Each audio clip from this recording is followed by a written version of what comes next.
Hi there, and welcome to your morning newscast on Kaieteur Radio 99.1 and 99.5 FM. My name is Joshua Van Slackman, and thank you for joining us. Of course, you just had there the weekend review whereby we recap all the top stories we have carried over the past week. And now it is time for your Sunday, October 3rd news. The unbelievable exorbitant tax giveaways in the 2016 Starbuck Block Production Sharing Agreement has more detrimental effects on Guyana's actual take-in than what meets the eye.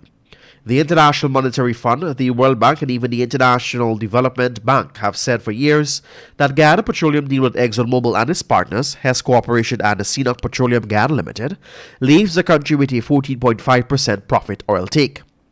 But a recent analysis of the deal and the impact of the tax breaks to the oil companies revealed to be an illusion, as the country's actual take is 9%. This shocking disclosure was made by the Institute of Energy Economics and Financial Analysis and its Director of Financial Analysis, Tom Zanzillo, in his latest report titled Guyana's Tax Giveaway, Country Pays Exxon, Hess and CNOOC's Annual Income Taxes. Meanwhile, if Guyana had the right experts in its concern, it is possible that it could have known even before oil production commences in 2019 that ExxonMobil would have caused to burn a significant volume of gas. According to reputable energy experts who have worked closely with former and current governments, the answer is unequivocal yes. In fact, one of the industry consultants revealed that Guyana's use of a UK company that was recommended by ExxonMobil is what has the country in the flaring predicament it is now. The country in question is Bayface Oil and Gas Consultants. That should be the company in question is Bayface Oil and Gas Consultants. This company was selected in 2019 to review ExxonMobil's field development plan for the Liza Phase 1 project. It was selected in spite of the fact that it was a well-known client for ExxonMobil and there being more than a dozen independent options to choose from.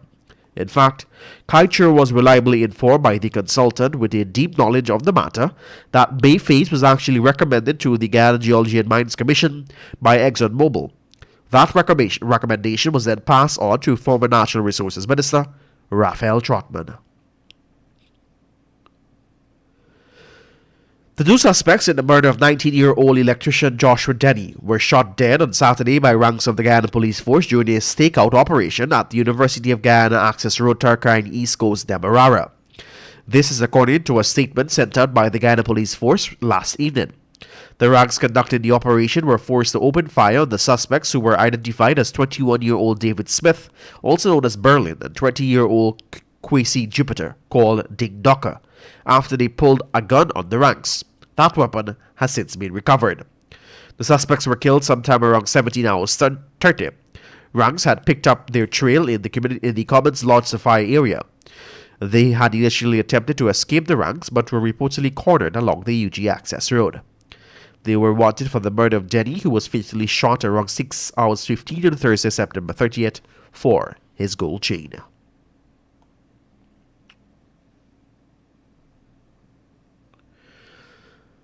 A devastating fire yesterday has flattened the Brickdam police station and another business place close by on Hatfield Street. Apart from the rubbles that is left behind, the fire destroyed vehicles and all the equipment and records. According to the Guyana Police Force, the fire reportedly began at 11 hours 6 in the upper part of the eastern building and spread to several other buildings in the compound. The building in which the fire began is situated close to the lockups. One of the officers who were there at the time recalled seeing thick smoke emanating from part of the police station. An alarm was raised and contact was made with the Guyana Fire Service, within minutes the flames began to spread. All prisoners from the lockups and the occupants of the building were all safely evacuated from the building as they await the arrival of the Guyana Fire Service. One rank had even fainted as others rushed to save vehicles in the compound. Ranks recalled that one man whose Toyota Ram was parked in the compound ran in to save his vehicle. They recall him pleading with the firefighters to assist him. The blaze was too much, and Ranks recalled that he ran into the compound to save the vehicle. They were forced to pull him back. He was left with no other choice but to watch as the fire damaged his vehicle. Get the full details in today's Kaieteur News.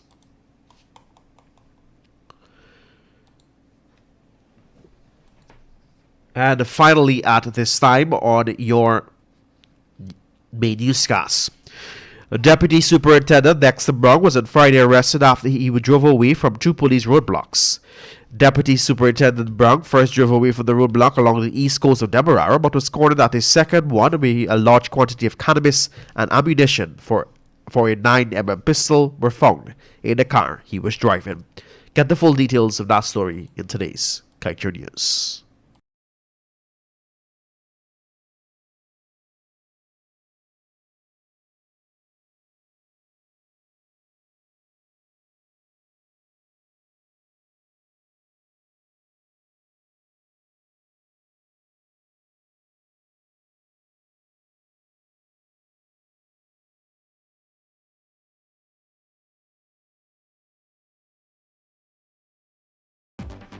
And just before we wrap things up here, it is time for us to turn our attention to page 7 of the Kaieteur News that is dedicated to being blank. It is not blunt, rather. It is not Kaieteur News making a statement or taking a position. Foreign companies get preference in Guyana's oil sector, while Guyanese lose out. That was the Georgetown Chamber of Commerce and Industry, GCCI. The GCCI is not Kaieteur News. Thank you, GCCI, for confirming what we have been publishing for the longest while. Dr. Ali, Dr. Jagdeo, are you listening? Do both of you understand? Will you leaders do something that benefits the true owners of this oil? And with that, we've come to the end of your main newscast right here on Kaieteur Radio 99.1 and 99.5 FM. My name is Joshua Van Sleckman. Thank you for joining us.